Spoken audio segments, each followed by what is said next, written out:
Objeto. SCP-258. Rana llorona. Clasificación. Seguro. Procedimientos especiales de contención. SCP-258 debe ser mantenido en una bóveda de almacenamiento estándar con una cerradura de tarjeta magnética a la que solo se podrá acceder previa aprobación del supervisor del sitio 15.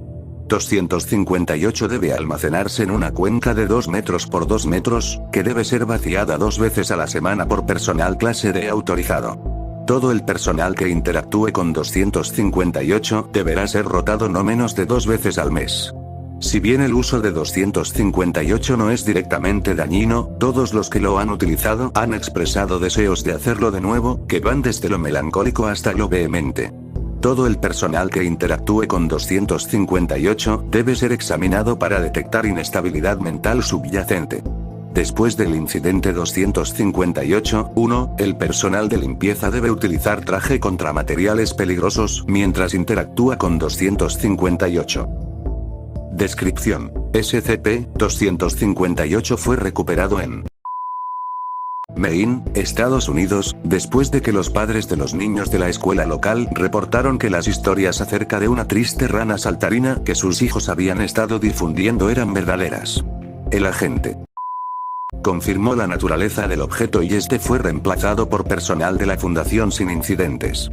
258 parece ser un simple balancín del patio de recreo, aparentemente diseñado para adaptarse a los niños de primaria y con forma de una rana verde estilizada con asas giratorias a cada lado de la cabeza. 258 tiene ojos de color blanco lechoso con lo que parecen ser chorros de pintura blanca corriendo por su cara, como si estuviera llorando.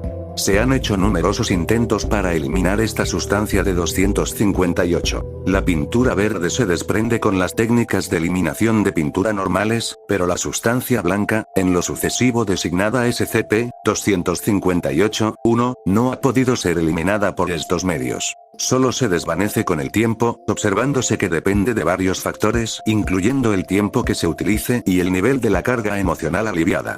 258 parece llorar constantemente chorros de SCP-258-1, a una velocidad de aproximadamente 0,12 litros por hora. Cuando un sujeto se sienta en 258, agarra sus asas, y comienza a balancearse de un lado a otro, reporta ser invadido por una sensación de paz y satisfacción. Los ojos del objeto entonces comienzan a filtrar SCP-258-1 a un ritmo acelerado, relativo al efecto que tiene en el estado de ánimo de su usuario. Aunque esta sustancia no puede ser eliminada de 258 cuando su asiento está vacío, una vez que es ocupado, esta sustancia permanecerá en forma líquida y comenzará a gotear al suelo.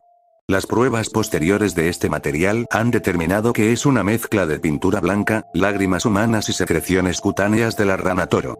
Se desconoce cómo 258 genera SCP-258-1.